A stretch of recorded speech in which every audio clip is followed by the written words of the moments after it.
Hey everybody, what's happening? Welcome to my Thursday Q&A where I answer your questions. So drop them in the comment section below and I'll do my best to answer all of them next week. So I'm doing something a little different this week as far as the setup and everything, but yeah. So this is what my van looks like in day mode. Sorry I didn't get a video out yesterday. I was dealing with storms all day and the early part of today too. It's been really stormy here lately. And I've basically been just sitting in my van. So let's get started on this. Liv simply asked, do you have normal car insurance? I heard that if you turn a vehicle into an RV, you have to change the type of insurance you have. I haven't read too much about that. I'm pretty sure that unless you change the type of title you have on the vehicle, that it doesn't make a difference to your car insurance company. Maybe if you have full coverage and they have to inspect your vehicle, it might be a little different. But I have not changed. This is still, according to the DMV, this is a passenger van. So I have normal car insurance. I hear that RV insurance costs a lot less, so it might be a good way to save money to change your change the title on the vehicle. But everything in here can just be ripped straight out. There's no running water or toilets or anything like that. So I don't think I would be able to register this as an RV. Stan I asked, have you done any research on using a small AC unit in your van? I have done a little bit. I determined that I would need way too much battery and solar power to be able to do that, and it would take up way too much room in this little tiny van. So I did not do it. But if you want to see an example of a badass Sprinter van, I did a tour and interview the other day. I think the video is called Tour 1000 Watt Sprinter Van Tiny Home Van Dwelling or something like that. Yeah, check that video out for sure. Disnomenon says, how much time do you spend each day finding a place to sleep? Do you switch up often? I try not to spend more than 2 nights in one location. Sometimes I'm spending like a week there. I don't spend much time looking for them. Usually I just go to the closest Walmart to the Planet Fitness in a town, and that usually works out for me really well. But usually, if I'm staying for more than a week or 2 in a town, I'll switch Walmarts. I'll go Walmart to Walmart. Sometimes I stay in town, like here in New Orleans. I've been just in the industrial area, close to the cool area where I want to be. I haven't slept in a Walmart since I've been here, so that's been cool. But I have been switching it up a little bit. Let's see. Next question comes from Poker Face. How long have you been in Oregon? No idea. Probably at least a month. It would be good to see family and friends and dogs and sell stuff and do some work on the van. So yeah, probably at least a month. I want to hang out there for a little bit. It's been a long time since I've been home. It's actually the longest I've been away from home. It'll probably be a year when I get there. Joseph Wiseman asked, not trying to pry into your personal business. I appreciate that. You'd be surprised how many people ask me very personal, private questions that wouldn't be appropriate in person. I don't see why it's appropriate over the internet. It seems to change. People's boundaries seem to change when there's no accountability of being in person. Anyway, your question is, how much income does your channel generate? Is $1.50 per thousand seem accurate? Some videos, yeah. Some videos it's much more. Some videos it's much less. Man, watching the analytics on my channel, it's a really roller coaster, and the amount of earnings does not directly correlate with views at all. And even different videos. Some videos like do really, really well as far as the making money, and other videos do not. As per my AdSense agreement, I'm not allowed to tell you an exact amount how much I'm earning, but I can tell you that it's between 100. The last couple months, it's been between like 125 and like 250. Somewhere in between there. So I hope that gives you a ballpark. Sorry, I'm not allowed to give you an exact amount, and it's different every month too. Even sometimes, some months I get way more views, but it's been like constantly growing and so fast, so it's really hard to say. But some months it seems like, okay, I've got this much money per this many views, so next month I got this many views, so I should be making more money. Why am I making less money this month? Kind of thing. So there's no direct easy formula. It's very roller coaster. Yeah, I think that's the best I can answer that. C. Richardson says, love the new intro. What software did you use to make it? I did not use it. The YouTube user Vagabond Filmmaker, who I believe should be in the description, made it for me. He also made the logo for me. I have no idea what software he uses, but he makes amazing videos. You should totally check out his channel when you're done watching this one. Just go in the description and right-click, open a new tab, and check out his channel after you finish this video. Richard Stewart asks, what are good places to cook outside the van besides beaches, parks, and rest stops? You know, I've done it a lot in like the back of parking lots, like especially shopping centers. There's usually a back area where there's parking, where there's nobody back there, and I usually park in such a way that the side door in my van that opens, nobody can see, so they can't even see that I'm cooking, and it's not like I'm in people's faces like, oh, there's some scumbag over here cooking food, like out of his van, what a degenerate or whatever, you know what I mean? Like, I just avoid creating that kind of negativity and not feeding people's egos that way. So yeah, back of shopping centers has been really good. Otherwise, anywhere where you're not like right in front of somebody's house who's like working really hard all the time to pay for that house, you know, that's just disrespectful, so don't do it. But otherwise, anywhere that's private, you can find spots all over. I really like shopping centers. They work for me, especially like the back of grocery stores. You just roll up and cook whatever food you just bought. Seems to work out. Next question comes from Fantastic Reality. I love that username, dude. It's genius. You should copyright that. What's up with the way you sit in most of your Q&A videos? Obviously, this time I switched it up. And I didn't do that on purpose, but maybe I did subconsciously.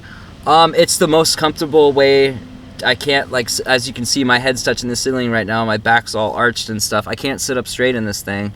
And it takes, like, it's a lot of work. It takes like 2 minutes to put the bed into this configuration. I just don't do it very often. And having the camera back here and having me back here gives a cool view of the van and stuff. And it's just the most comfortable, easiest way to do it, I've found. And I really don't like filming in public. I've gotten a lot better at it since I've been in New Orleans. I've lost a lot of my what's left of my like caring what strangers think of me. You know, within reason, obviously, not like being a jerk or something, but just like filming in public, you're not offending anybody, you're not hurting anybody that way. So why not do it, you know? It was just a weird like thing in my head, but I'm losing that in New Orleans. It's a really cool thing. Raymond J asks, how do you plan where you will go? Do you wing it or have solid plans? I pretty much wing it. I'm pretty much following the weather and having like, there's a couple very particular places I wanted to go, like Salem, Massachusetts, and Key West, and New Orleans, and Nashville. But other than that, I don't plan the routes or anything. I usually just get on Google and it'll tell me where to go. But like next, I know that I'm probably going to Houston and then Amarillo and then Albuquerque and then up to Utah, but I don't know where I'm gonna go in Utah. I know there's a ton of stuff to see, but I don't really like have rigid anything. I try to keep everything in my life flexible. I just feel better that way. So yeah. There's someone told me about a town in Texas that's south of Austin or around Austin that I gotta check out. And Austin is supposed to be the sister city of Portland, Oregon, where I'm from. And I really wanted to check out Austin, but Texas is huge, and there's tornadoes and crazy weather and crazy hail, and that crazy hail will destroy this van, man. Like the solar panel, all the windows, I'll be screwed if I get hit by hail. So it's gonna try to blast through Texas, but anyway, man, yeah, it's all pretty loose. I don't have rigid anything, or I try not to anyway. Richard Brown asks, or says, you have mentioned earplugs and facing away from sunrise. Do you have other tips for getting a good night's sleep? Yeah, don't park on the street side, because every time a car goes by, it shakes the van a little bit. I'm starting to get used to it, but I'm also parking on street side in like low speed limit areas and right next to an intersection where people aren't going as fast. The rocking just drives me crazy. Don't park next to ant mounds, because I've woken up completely covered in ants and thought they were spiders and totally freaked out and had to rip everything out of my van to kill all these ants. That was terrible. So check your van for ants around. If you park under a tree, make sure that there's no sap falling all off of it, because it's going to drive you insane when you wake up. And make sure there's no like nuts falling off of it, because that'll wake you up. Make sure you're legally parked somewhere, and It's not somewhere where you're going to get hassled by anybody. Make sure you don't park on a street or in a parking lot where there's going to be heavy trucks. Like if you're at a Walmart, don't park right next to where the trucks come through all night long to deliver stuff, because that'll probably wake you up too. Airflow, always have airflow no matter what. Even if it's freezing cold outside, you have to have airflow inside these vans. Any small space, because you can get carbon monoxide. It's just all kinds of bad things can happen. Gotta have airflow. I crack my roof vent even if it's pouring rain, and it doesn't leak, surprisingly. And my 2 front windows have the louver things over them, so they're always cracked. And there's a fan up front, and even though the thing is separated by this curtain, there's a little gap at the bottom where air can come through. So I have a fan up front that circulates air through the front, and a little bit of it comes back here, and I always have a fan on in the back too, so there's always air moving inside this thing. And that's also prevented me from having mold. I mean, 1, it's more comfortable temperature wise, and 2, it keeps me from having mold problems, and 3, it keeps the ambient noise level at a constant. So anything happening outside, whether it's like cars moving or people talking or whatever, I can't hear it nearly as much because the noise of the fans. So that's all I can come up with off the top of my head. Yeah, if I think of many more things, I'll either drop you a comment back on this one or just make a video about it, because I think that it's really important for me to have a good night's sleep too, and it sounds like it's a really, really, really important thing for you too. So the Trick School says, have you ever had to deal with condensation or moisture issues? I tell you what, man, these carpets, I can feel them. Whenever it's humid, I can feel the humidity on the carpets. The carpet just holds in the moisture. I'm definitely tearing out these carpets when I get back to Oregon. That's gonna happen. The back doors leak. They're not nearly as bad as they were. We just had a really, really, really intense rainstorm here for about an hour, and I got a little water back there. But other than that, no condensation, because I always have windows cracked and fans on. And insulation.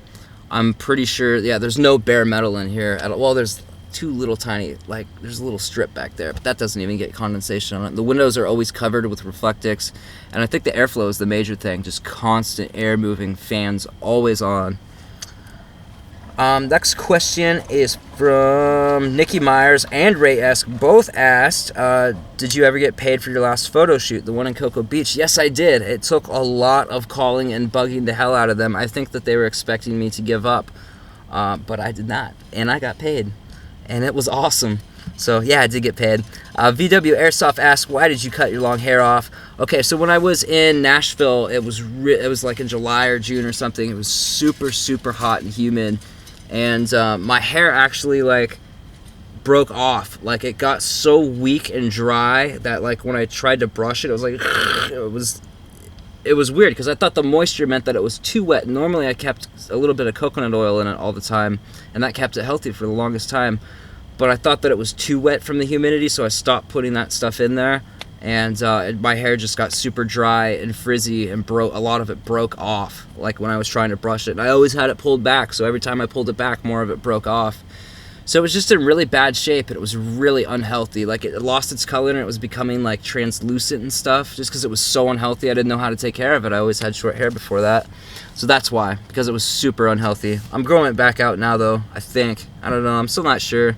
It's already at that stage where it's just funky no matter what, and it's going to be that way for at least another 6 months before it looks decent. So I don't know. I might grow it out. I might cut it off. Next question is from Albert. I'm sorry, I don't know how to pronounce your last name. Is it Byard or Beard or Bird? I think it's Byard.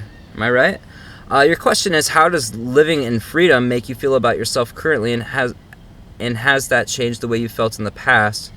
I feel like I'm a completely different person since my my awakening experience, or whatever you want to call it, realizing that my sense of self, the person I believed I was just a set of beliefs with emotions attached to them, and then I could let go and be purely in the moment, and that my true self is my awareness of the present moment, not the ideas in my head of what I represent, because all those ideas were just symbols that represented something. They're just meanings that I decided was me. So as far as living in freedom, I'm not exactly sure what you mean by that. Whether it's the state of allowing, where you just allow everybody and everything to be what it is, and not being versus being in a state of resistance where I have to make this happen. I don't like you. I don't like this. I don't like this. This has to happen. This is really rigid, just state of resistance. It's completely opposite. Just allowing the universe to be what it is, allowing everything just to be what it is, and not fighting, but instead you're like swimming with the current. You know what I mean? So if that's what you mean, it feels amazing. And I don't do it all the time. I mess up a lot, and I get stuck all the time. But I keep coming back to this state of just allowing, in this like flow with. There's this like flow with life you can get into, and I don't know. It's so hard to explain.